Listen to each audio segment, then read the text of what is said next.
I'm going to show you how to use the Massmapper tool to explore LIDAR images of the state of Massachusetts.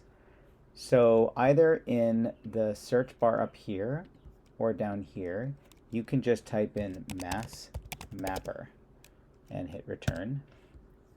And you will see Massmapper is the first link that shows up. This is actually a huge database of all sorts of maps that are tied together in what's called a GIS system. Each of these are on the right. You can see where it says census, coastal and marine features. These are drop-down menus, and each of these will give you information about a particular resource. I'm only interested in showing you the LIDAR maps, but feel free to explore any of these other resources as well.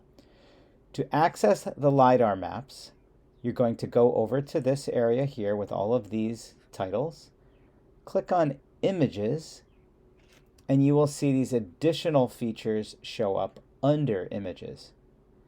Now I'm going to click where it says Elevation with Shaded Relief, and you'll see there are two additional options that show up there. I'm only going to click Shaded Relief from LIDAR to show you this.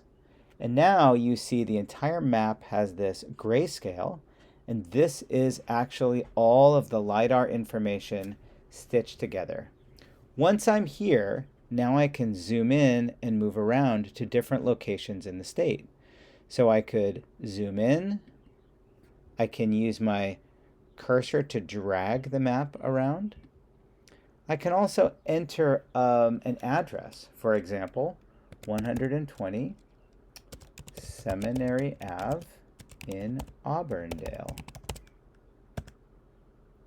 And it found that address. I will click there. And it zooms right in. Hey, here's LaSalle Village. This is what LaSalle Village would look like without all of the trees and the buildings. You can see here's your pond. Here's where the main building would be. I believe up here is where the classroom building is, where we've been teaching. What's interesting is as I scroll down here, and I'm going to zoom out a bit, notice just beneath the pond, just south of the pond, is this hill. This is the hill we were talking about in class. This is the esker. And what's so cool about these LIDAR images is features like eskers and drumlins and things like that really show up. So this is a really, really powerful tool for exploring the geology of the area. I'm interested to see if you do explore. I'm interested to see what you discover.